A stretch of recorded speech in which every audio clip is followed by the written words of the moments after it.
Welcome back to Binge Warmers. My name is Hopper, the Pied Popper. Pied Popper. Ooh, my name is Steven. Today we're talking about Weapons, the smash hit of the fall. I guess this is like technically still summer. Yeah, it's still summer. We got another month of summer, big dog. Okay, my question for you though. Yeah. Is Weapons overhyped? Was it like, I mean, because we got this whole bidding war. Yeah. Jordan Peele allegedly fired his whole team and his manager, and he split ways and everything.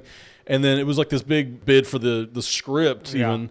And so it's like, was this overhyped, Steven? Is this really good or was it overhyped? It's really good, but also overhyped. I went in there and watched it. First of all, packed auditorium. The marketing really did its job here. It's that secret kind of like, oh, we got to figure out the mystery. Yeah, and it's a horror thing. It's coming from Barbarian. The circulation, they circulated that Jordan Peele stuff. Yeah, for sure. Yeah. I think they did well with that. And I know the critics probably were all giving it a 10 out of 10 because they like to do deep thinks on all this stuff. I did a big deep think. I mean, I hadn't really, like the past couple things we saw in theaters, I'm like, well, it's face value, no big deal. Yeah. But this, I'm like, oh, I can kind of dig into this. And you can dig into it, and I think it'll warrant like a second, third, fourth watch to try and catch some things. Absolutely. I do think it was a little overhyped.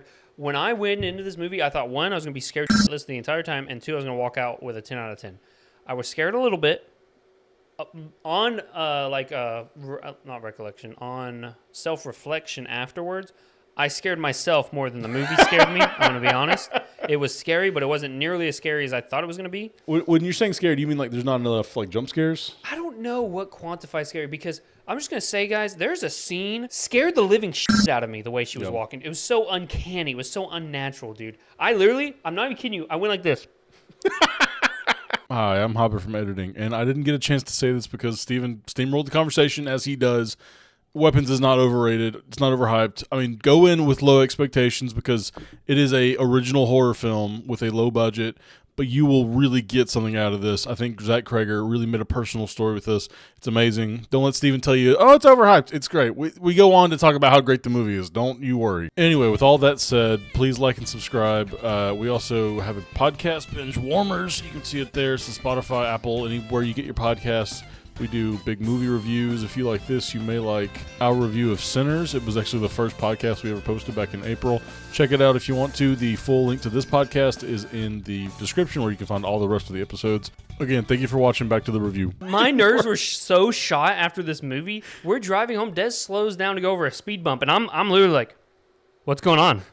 Why are we stopping this vehicle? It's rainy overcast. It's a little dark out. I want to be home, okay? So I want to watch K-pop Demon Hunters. I want to feel good about myself. So it was effective. It scared you. It was, but half of it was me being a scared bitch who's not. I don't go to scary movies. I don't watch scary movies. It's like a build up to like a roller coaster or something. Yeah. Hold on to that. Yes, anxiety. dude. But man, that one scene for sure for me was the scariest moment. And then Wong, that's the thing too, is like you even mentioned this yourself. The running that starts at the beginning looks a little goofy. It looks goofy. The more you see it throughout this movie, the creepier it gets, man. It's because like the reason they're running and like the even like to the place like that we know they're running to, it's like almost like what do you call it, like not conscious, subconscious. You're just kind of going, like you're not thinking about using your arms. You're just literally like, I'm a target. Yeah. Sort of like weaponized. They say that in the movie a little bit. Like I said, weaponized. They did the word. They said that he earned the name. They earned the name. Yeah. One thing I would really like to talk about with the director. First of all, phenomenal. Zach Cregger. You said he came from comedy. Whitest Kids You Know. I used to watch that sketch comedy show. What do you got there? This is a gallon of PCP. And then you can see it with Barbarian and in this. Both of them have a little bit of comedic relief in it, but then they're also terrifying. It's crazy. You've got Jordan Peele also doing the same thing. We're coming from a comedy background, doing phenomenal horror. You'll notice that Jordan Peele doesn't really do like comedy as much, though. Yeah. There's some funny bits. Yeah, you don't see the comedy. You see it a little bit more in Nope, I think. Your name is OJ? Yeah, Otis Jr. Oh. But anyway, yeah, so we get Weapons with Zach Cregger. What I like about Zach Cregger, one, he's able to put a little bit of comedy in there, but still make the movie scary.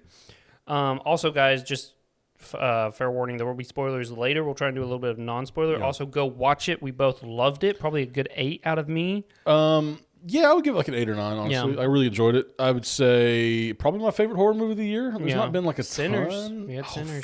You can't put it. I don't think it's above Sinners. Me personally, I don't think it's above Sinners. But I have a really big bias on vampires. Oh, But it's also got Michael B. Jordan in it, dude. It's got some music in it that just goes hard. I think Sinners tops it. But Sinners is better. Weapons is really good, though. Yeah. Weapons is really good. So different. Apples Yeah. and oranges on this one, honestly. But what I was going to say about Zach Cregger is I like this because most people will take the cheap way out. Zach Cregger will let you know almost instantly when a person is having a dream in this movie. Like, you know instantly that they're dreaming so that you can kind of suspend your disbelief with them. And because otherwise you're sitting there wondering, oh, are they awake? Are they not awake? What's going on? You know almost instantly when they're dreaming. Yeah. And at the same time, though, I was a little weird when one of the main characters, Josh Brolin's character, in his dream, he looks up above his house. And for those of you who've seen the trailer, all the kids that disappeared left at 2:17 a.m. in the morning. He sees an assault rifle with an alarm clock on the barrel. Yes. And I was just like, I don't really understand that, but I think it's a little on the nose for the movie being called Weapons, and he sees a big gun above his house. I didn't really understand that a little bit. Well, the title is very interesting. We'll talk more about it in spoilers, I suppose, but it's not really clear what the message is there. And even the 217 thing, because that's normally like if there's a number in a movie, it normally means some stuff. Yeah, like this one doesn't. Well, I mean, kind of, again, but you really have to dig and like think about it and stuff. Which that's another thing I'm okay with this movie is like you can dig a lot with this movie. Totally, yeah. And I think he does have his overall vision that we'll probably see now that interviews are probably going to come out from this. Yeah. Another thing I really like about him with his movies is he doesn't show a lot in the trailers. That is true. It's like a very kind of, it's like almost like a mystery. It's like, here's all these like really intriguing images. In the weapons one, it's like, it spells out weapons and there's like a flash of like really crazy shit happening in the movie. But like they seemingly unconnected. You see Benedict Wong with his eyes popping out and he's all bloodshot. And then that you get, like, scene was so terrifying in the movie. Yeah, I mean, really, like one of the more. It's like you said. We walked out of the movie. You're like, this movie gave me such anxiety. Like there is like another form of anxiety watching this because like you don't know what's going on for most of it, and then when you find out, you're like, oh, this. It's almost even more tense because I know exactly what's happening now. Yeah. You know? Oh my. There's a few things I can't wait to talk about with the final act that just get me going. You know what I mean? But I will admit, this was the first time I've been to a horror movie in a long time. I don't watch scary movies, but the trailer had me hooked so much. Yeah. And I think he does it better because one of my biggest pet peeves about Christopher Nolan's is how he does his trailers. He shows nothing. It's almost like a mood board for the movie. You know but it doesn't get me interested either. Yeah. This showed me nothing but enough to actually get me interested to where I went to the theater to watch a horror movie. I guess the difference would be like, it pretty much like the film starts out on like a narration of like a little kid talking about the event. That went a little long for me. Well, I mean, I actually liked it, but that's how they do the trailer is like, in my town there was this thing with 217, whatever. So I liked it. It like gave you the premise, then it showed you like a bunch of weird, visuals, almost like Christopher Nolan, where it's like a mood board, but you get like enough to kind of be like, what the hell is happening? Yeah, here? enough to get you interested. Yeah. You know what I mean? Barbarian was the same exact way. It didn't show you. Spoiler for that movie, but go watch it if you haven't. There's an old creepy lady in the basement. That's the Well, there's incest baby too. Yes, yeah. There's 10 foot tall. There's a monster, Mongoloid. essentially a monster in the movie, but they don't show that in the trailer. They just kind of like show you like some basement stuff, and there's like, they show the introduction with the girl and the guy. It really the trailer when I first saw it was like an Airbnb gone wrong type movie, is what I got the vibe from. And that's what my girlfriend did. And when she came home, she said, that's not what that was. I mean, it is, but like, not really. Not really. And I love that he puts these twists. I love that we're getting these thoughtful horror movies. You know what I mean? Because even the older movies, they scared the shit out of me. Totally. But they're so predictable. They're all about jump scares. And you know what's happening throughout the plot of the whole movie. Yeah. But you got this other scary movie this year you watched, Bring Her Back. Oh yeah, that was a crazy movie too. It was like a very depressive, like sad, but like it kept you guessing too. Yeah, it wasn't like grotesque a little bit. Too. Definitely grotesque. It like kept you kind of guessing until the very end. You think this one's better than that one? Yeah, just because of my sensibilities. Even though I really loved that one. Yeah, and I love the. There's some great horror movies this year. Honestly, and I think the deal is I've thought about this a lot in recent years because we're sort of like with a rebound of horror. Like there was, I think the mid 2000s were kind of a low point. It was more just like slashers and like almost like a reinvention of the and constant sequels. Yes. I mean, how many Saw movies, Final Destinations we had. Yeah, dude. And like it's almost like an exploitation thing at that point. And it's like this almost like reinvention of like the 70s exploitations. And then you get to like the more kind of like thoughtful stuff, and then I don't know, it's because like no one really cares about horror, and you can just go crazy with your premises and everything. Like, so Zach Cregger's like, I'm a filmmaker, I'm just gonna make movies that are, you know, that like take me out of my brain, basically. I'm gonna put me in this alternate reality kind of thing. I think Zach Cregger is gonna have a signature now when it comes to his movies, because in both of his movies now we see Basements. Basement horror. Yeah. It's kind of your niche these days. Yeah, I don't want that to be my niche, but yes, that's a thing. I was actually going to say the multiple points of view. Oh, yeah. It constantly was switching, so it even labeled it. Did it do that in Barbarian? Did it label the names of the people that it was going through? I don't think it labeled their names, Gotcha. but it's almost like, you've seen Magnolia? It's the same thing. It's like, here's a story, but it's played out in different chapters from different people. Yeah. And I like that. I think that's very interesting. I was kind of Especially like... for a horror movie, man. I kind of, at the very... Like, when we started switching, the first, like, second or third, it goes from, like, Julia Garner's character to... Josh Brolin's character to, like, a separate... Like, a police officer played by the guy from Solo that I keep forgetting his name. Is it Han Solo? Yeah. He was in Ironheart too. That was him? Wow, that mustache really did a lot for him. I know. He looks in Magnolia too. He's like, oh yeah, I put that John C. Reilly mustache on the guy too. I did not know that was him. That's crazy. He looked familiar, but it was like an uncanny valley kind of thing where I'm like, yeah. getting like a weird deja vu with you, man. I actually think he's really good. Like, I remember seeing Hail Caesar and being like, oh yeah, he's great in this. Like, he's one of my favorite parts. Even though that movie kind of underwhelmed me, I think and Josh Brolin's also in that, by the way. We had a slight like disagreement getting in the car. Des was like, Alden Ehrenreich. there you go. Ehrenreich? I don't know his name. I'll look it up. I think a lot of the characters too have these kind of gray moralities. Yes. Because of this Except like for traumatic Wong. event. Yeah, Benedict poor Wong's guy. character. He really just didn't deserve anything he got. Honestly, Yeah, with this. really didn't. It is creepy. And like again, Zach Cregger, like there's some funny stuff in Barbarian, and it doesn't leave you on a like super hopeful note, but it's like more hopeful than it could have been. I looked over at Hopper and I said, and I was whispering because this movie, you don't want to be rude, but I said, did Barbarian have a happy ending? And he goes, and I was like, man. To recap that movie, she lives, but like it's like really sad because because the monster's incest not even a lady- monster. I mean, it's just like, you know, this lady Really, that's it been was trapped the in the house. homeowner. Yeah, The Justin Long, landlord. who got a little cameo in this, by the way. I guess we can start spoiling some stuff. Yeah, let's talk about it, okay? Let's talk about it. So, plot synopsis here. Julia Garner is a... Baddie.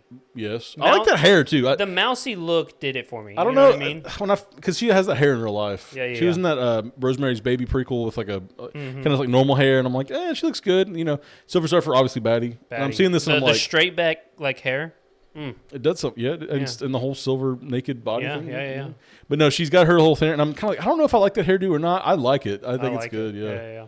Anyway, so she's kind of a morally great character. She's like a drunk school teacher.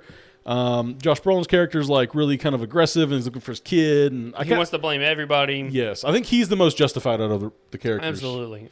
And you can tell even the cop says, "Look, man, I can't. I'll be here every day that you come up here because if it was my kid, I'd be doing the same thing. Yep. But do not sit there and accuse me of not helping because I am doing my damnedest. The FBI is doing their hardest to try and figure out what the happened." I don't think they were. I don't think they were doing their I don't hardest. think so. I think after about a couple days, the detectives are like, "This is going to be a cold case." A bunch of 17 kids went missing. I don't know if we can really find them or whatever. Yeah. No, Which I we think found them. I mean, Did we find them? because, well, I guess we'll get to it. But like, all the characters have these morally gray things. Like the cop is a druggie or a alcoholic. I think he's an alcoholic. Either way, he like, you know, he's something going on with his marriage too. Yeah, I mean he's what is it called? Infertile. No, that's not it at all. He's infidelity. Yes. Well, what's the other word for it? Either way, he sleeps with the main character. Yeah. And I guess they're like ex-boyfriend and girlfriend. I think old friends, like lifelong friends, something like that. Yeah, I guess. But you can tell because she's like kind of a drunk, and he's trying to not drink, and they kind of make that a point. And that's so f***ed up of her to like have him get a drink because we don't learn until his point of view that he's a recovering alcoholic. But he told her that they had broken off their wedding, or their marriage, so like she was like fair game. Wasn't really her fault. Well, no, the sex thing was fair game. Making him drink though was not cool. Agreed. You don't do that to someone who's like that, you know. And so we get like a drug addict character, very interesting side plot to the movie. We get like the Benedict Wong character. Yeah. And if you see the trailer, there's one kid that doesn't get affected by whatever's happening in the classroom. We get him at the very end, kind of figure out what's going on. Yeah, it ties it all together. It kind of turns out he is, spoiler alert, he is part of why it all happened. Yeah. Because, go ahead. Well, I mean, I don't want to spoil too much. I think we can spoil. We're in spoiler All right, section. go for it then. Yeah. So there's a witch in this movie that's that does like possessions or like mind control. Mind control. It's something about that tree, man. It's about that tree. It was very interesting. There's a lot of witch movies. There's millions of witch movies. Yeah. Has to be. And I have never seen something like this where it's like you grow a magic tree and then wrap a piece of hair like a belonging around it. Prick your finger with it, put your blood on it, so Right. they have to listen to you, kind of thing. And I even thought like they didn't state it as much. They might have said she had cancer. I can't remember. She was sick with something, and that's why she came, because She might have feigned like she had yeah. cancer or something. I don't she's know. related to the little boy who stayed, his parents, Yeah. the mom's sister, older sister. So she came there, and essentially she took control of them two, and she was like, what we're assuming is siphoning the life from them to give to her, but it wasn't enough. Yes, I think so. And there's even like a whole theme of like parasites. Like they talk about Yeah. the cordyceps and the ants. In one of the scenes, there's like I think Benedict Wong and his husband are like watching it on TV that like ants get taken over by Yeah. mushrooms. And then I think in one of the scenes she's talking about like tapeworms or something. Yeah, I heard there was at least 2 mentions. I remember Yes. the cordyceps. I can't remember the second one. I think it was tapeworms. It was either in a dream sequence where she was teaching or it was like a something. So Something. there's I think she's sort of like a parasitic witch that like steals life energy. And you can kind of tell like those kids and the kid and Alex the main kid, his parents don't ever get that back. Yeah. Well, 'Cause they will eventually. They did say by the end of it they were recovering. They said some of the kids started talking again, but some of them weren't right. Yeah, And that's why I was thinking. The longer you're exposed, the longer it takes to where you may not Yeah. even come back, because the parents were still being spoon fed in an asylum somewhere. yeah, they just essentially. they could not come back at all. Some of the kids, I Yeah. guess, kind of. But I kind of felt like they weren't like fully back. Yeah. The way they said it was like they could kind of talk again. I was like, or they eventually they started talking again. Or I something. think it's like your own interpretation of that. Yes, We won't yeah. know for sure, and nothing's wrong, nothing's right with that. But it is sort of like a gray ending, like a sad ending, because Josh Brolin finds his son physically, but mentally he will never have his son potentially, back. Potentially. I'm a hopeless romantic, happy ending kind of guy, so I think his son will eventually come back to life. Okay. Hopper's jaded. I am very jaded, and I think I like that ending better because it's just like it makes the whole thing feel a little pointless because like he does get his son back, but like, not really, you know. What I mean? Yeah. Anyway, so they're keeping the witch is staying in Alex's house, and she like puts a spell under the mom and dad, and it's because kids, right? Like Yeah. anything happening to kids is like so much more sad and effective Yes. than an adult. Same thing with animals. That kid actor looked familiar too. I don't know, but I'm so autistic. I was like, he would make a good Ben 10, wouldn't he? So yeah, I don't know about the kid, but there's a lot of like interesting overlap with other actors that have been in stuff recently. Like we mentioned Julia Gardner, she's in the Silver Surfer in the Fantastic Four. Apparently, the chief of police plays Dale in the new King of the Hill. Oh, really? Toby Huss. I was like, I knew I've seen this guy before. I just can't place him. And How I'm have like, you seen him though? You've only heard him. well, I watched a bunch of interviews before after I did my like little short on King of the Hill. So, but it's a small world. Like a lot of if we're talking about MCU, like a lot of these characters are from the MCU too. Yeah. Like Wong and Thanos and Silver Surfer. Yep. This probably keeps going. Yeah. The Ironheart guy. Oh yeah, Alden Ehrenreich and Ironheart. Yeah. Yeah, so it's really cool. The witch kind of shows up as maybe an apparition, or maybe she's not really there in some people's dreams.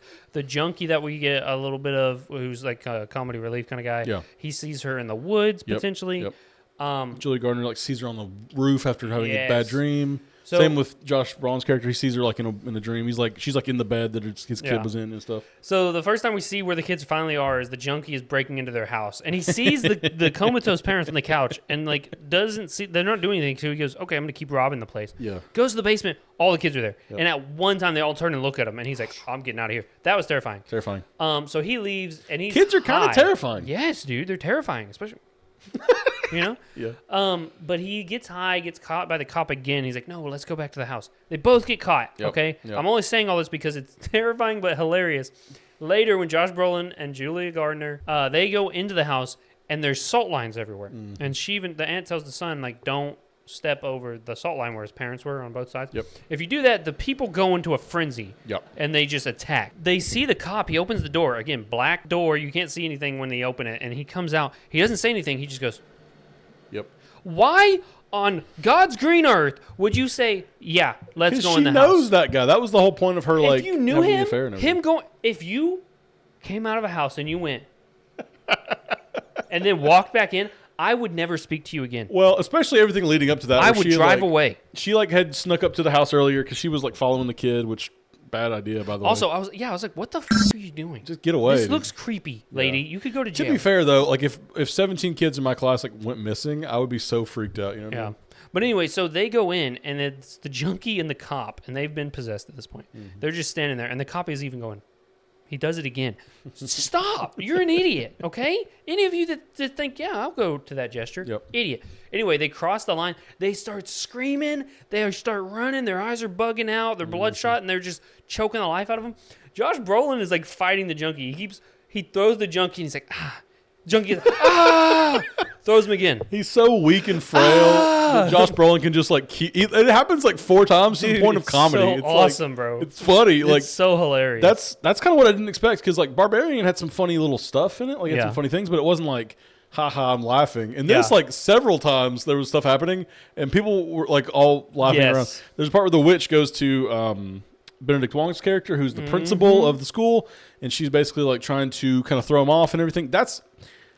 We'll get into like my like cons of the movie. I think Yeah. that might be a con that she kind of gives herself away like immediately. You know what I mean? Yeah. And she like leaves breadcrumbs, like a witch. Like a Excellent witch? girl. I guess she didn't leave. Anyway, you know what I mean. It kind of works. Don't think about it too hard. Don't think about it too hard. She like possesses Benedict Wong to like kill his husband. He's like smashing his forehead on the guy's head, and then he's like, "Okay, go kill the school teacher now." Cracks Could the have just thing. taken control of the school teacher. Could have. She had has the the hair. hair. Yeah. I don't know. Anyway, but so he runs across town. That's where we get the images in the trailer where he's like, I guess he's just like so bugged out and like dehydrated from like sprinting across Well, town. also his eyes are bugged out because he's smashing his skull True, into his partner. Yeah. So like he took some damage from that. Yeah, for sure. And they show the partner too. It's just think of the bad guy from Green Lantern the movie. Think of the Invincible massive where head. he says, "I thought you were stronger." No, that's a bloody pulp. That's You what can- that guy no, was. you can still see the head was like bulbous out like a beluga whale. Oh. This is the first thing I thought of. Oh, you're like a beluga whale a little bit.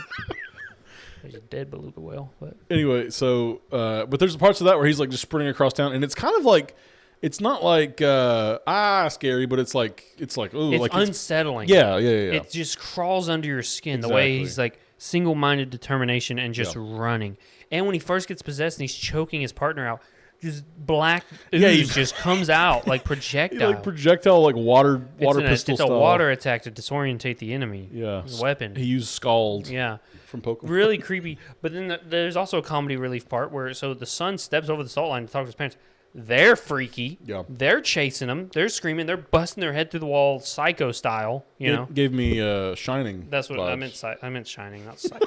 American Even like Psycho. I in was the thinking American bathroom, Psycho. like it all and like they they smash their heads to the door. Their eyes are poking Yep, out yep, too, and it's terrifying. But anyway, he manages to take control of the kids and have them attack the witch. Yep. There's this whole chasing montage where the witch is running through house after house, and the kids are just blasting through the walls and the glass and stuff, chasing her. It reminded me of have you seen the episode of Smiling Friends where like the demon follows Pym home? Or I haven't whatever? watched any of Smiling Friends. You would, I think you like it, right? You like the episodes you've seen or whatever. I've not seen any of them. Oh, well, watch it first of all. Okay. Second of all, there's a part where Pym, the pink character, is like running away from this demon in the forest the whole episode, and he finally gets back to like the headquarters, and it's like a Halloween party, and everyone in the party's like, because he's like a big demon, but he's like he's all black and everything. And everyone in the party's like, "Whoa, dude!" Because they're talking about like blackface and Halloween costumes. Oh no! And they go, "Whoa, dude, is that blackface?" And he's like, "No, I'm a demon from the forest. This is my skin." And he's like, "It's fucking offensive for blackface." They start beating the shit out of him. They start ripping his body apart, eating my him and stuff. God. That's what this was like. The kids And I started wanna ripping watch this. that? It was really funny. It was funny in weapons too. Don't act like it they wasn't. tore that witch apart, dude. It's Once they satisfying, grab man. inside of her mouth and just start pulling, and then you see her head just come right off. It's like King Kong when he does to the T-Rex. It's like, yeah, dude, it's crazy. There's comedic moments like Yeah. like Benedict Wong's like running across town. He like runs across the guy's like soccer game Yeah. or something or a baseball game, and they're like, "What the hell, dude?" Yeah, and he just keeps running. Oh man. It was funny in the theater because again packed out theater. We like had people kind of nervously laughing and stuff Yeah. like that, and I'm like, this is funny. Like it's comedy like setting like everything's like played for comedy in this. The kids were creepy. And there's a creepy part where Josh Brolin sees the kids down there. He's got his flashlight. He's like looking for his, and he's calling. You see the witch just hiding down there. She goes, ah, and like grabs like something for him to take her over. Yeah. That was a con for me. There's no way she does all that in time before he like chokes her out or snaps her neck or sure. something. You know what I mean? Well, I don't. Maybe she's like supernaturally strong. We don't really know how old she is. Yeah. Because she's I think she's the mom's aunt, right? She said my aunt's coming to town or whatever. I thought it was her sister. I don't think she said sister. She said sister. Well, no, she said sister to Benedict Wong in the thing, but I think the mom told the husband, "This is my great aunt" or something. And we don't even know that either because she says that, but they're like, we don't know anything about her. We ain't seen her in like 20 years. Exactly. She said they didn't go to the wedding. They weren't there for the baby or whatever. Yeah, it was the first time they'd met. Dude, when he was like looking in the door, I called it. I was like, she's gonna be looking at him. And it was still terrifying when I saw it. Yep. Even though I'm smart and I can call those kind of things, just because I'm like that. Did you like the witch character? Yeah, I liked her. She reminded me of like a David Lynch villain or something. She was I don't know very who that just is. like. She was just very like. Listen, happy I have and a pleasant. very extensive knowledge of movie and TV shows. Okay, I can't. You don't know everything. David Lynch? Didn't he die recently? Yeah. Oh, I know him then. I swear to God, I know him. I do. Anyway, she I don't know reminded me anything of about. like a Twin Peaks character or something. Just very like happy and smiley. Yeah. But she was doing horrible and just didn't care. She like, gave Edna Mode a little bit too. I can see that. And I was thinking like, you got a wig. Like she has this wig. I'll put it up because there's a frame of her in the trailer. I went back and watched it. Her hairline is all f***ed up. It's like up to here. Oh, yeah. She has this like micro bangs. Yeah. And it's like if you're gonna wear a wig, wear a good wig. You know what I Yeah. mean?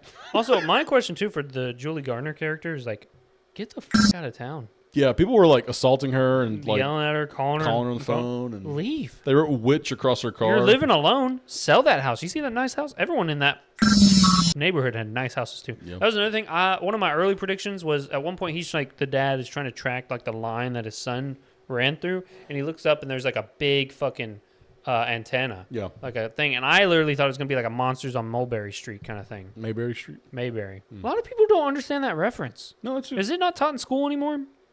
I guess not. I don't know. I said it. None of my friends knew. My friends are idiots, man. They're not cultured. There's a Twilight Zone episode pretty much like this. Kind of felt like a Twilight Zone episode. Yeah. Like you're entering a world where 17 kids go missing from a classroom. And it's the little girl narrating it instead of that guy. Ooh, Rod Sterling. Yeah. There's a lot of references, or I guess like maybe like influences in this. You could say Yeah. like definitely The Shining. You got the twins who are creepy in that, and they're kind of like out of it. And there's themes of child abuse in that as well. And breaking down doors with your face. That's a big one. Yeah. And 217 in the book, it was room 217 where 1408, 1408's a different thing. but it's a room. It's a room scary movie. Yes, it is. It's got numbers. I remember not liking that, but maybe I should go give it another look. I had heard it was bad. It's got Sam Jackson in it though. I know anything he does, at least it's like, cool, Sam Jackson did it. I can at least I'll enjoy watch him. it for him, So 217, that was the room where Jack Nicholson goes in, bathroom. He gets like, he makes out with the old lady. And then in the movie, it's actually not that, but in the book, it's that. Okay. It also kind of felt like Stephen King-y because like there's a bunch of kids. Yeah. There's a bunch Stephen of like, King's got a weird thing with, I'm telling you, he's on that swear. list, man. What list? You don't know what list we're talking about. Get out of here. That list doesn't exist. There is no list, even though 4 months ago I was like, release the list. That list will come out if you make me president. What list? buddy. You guys are crazy. Okay, buddy. Anyway, lots of stylistic. The 217, also there's 19 kids total, or 19 people total in the class, Yeah. counting the teacher and Alex. They don't get taken, so that's the 2. And the rest of them are 17. They all get taken. Oh, Matthew 217, I actually told your girlfriend after we got out, I'm like, we were waiting on Stephen to come out of the bathroom, and I thought, there was a line in the boys' bathroom. never heard of that. I was sitting there. I was like, this is bull. I have privileges with my penis. Yeah, for sure. Anyway, you're saying? Matthew, because the kid, Josh Brolin's kid goes missing is Matthew. Keeps saying Matthew in his dream. Matthew, where are you going? And then like you see in the sky the gun with the 217 on it. Yeah. I'm like Matthew 217. So I looked it up. Matthew 217 and 18 says, then what was said through the prophet Jeremiah was fulfilled. A voice is heard in Ramah, weeping in great mourning. Rachel weeping for her children and refusing to be comforted because there are no more. Damn. I don't know what that's from or what the context is, but that made me f***ing shiver down my spine. Dude, I'm telling you, when people think about their movies before they make them, crazy. Goes hard. It's crazy what they can accomplish. I was thinking going into this, because it's called Weapons and kids are missing from the classroom, I was thinking that would be more of what it was about. Mm-hmm. And it's about kids missing and it's about trauma in a community, but it's not really about that. Yeah. One of the whitest kids you know passed away from substance Oh, abuse. damn. He said he kind of wrote each character based on like a perspective of what he was feeling. When I wrote Weapons, I was dealing with the loss of someone very, very close to me, and so I wrote this as just kind of a way to just kind of like get that kind of pain out. And that's why you get a lot of the substance abuse stuff. That's really what it's about, I think, because like we see the cop is dealing with his substance problems, and we see and how it ruins his life, and we see how Julia Garner's handling her situation, her mourning situation. You get the drug addict who like uses needles as weapons against the cop and all that stuff. So that's there too. I mean, that's all kind of worked in the fabric of the movie as well. Yeah. Great movie though, guys. Let us know what you thought about it down in the comments down below. If you've seen it, if you haven't, definitely go watch it. Are you interested in watching it? Are horror movies not for you? Leave all that down in the comments down below. Thank you to our one member, Gavin. We appreciate you. Glavin, I will find you. I will find you. I will find him. Is that Man of Steel? Yeah, it is. Okay, go ahead. So thank you guys for being members. If you want to, links down below. $2.99 a month. You get access to the full unedited podcast on YouTube. You can go watch it for free on Spotify though, if you want to do that. And we will see you next week.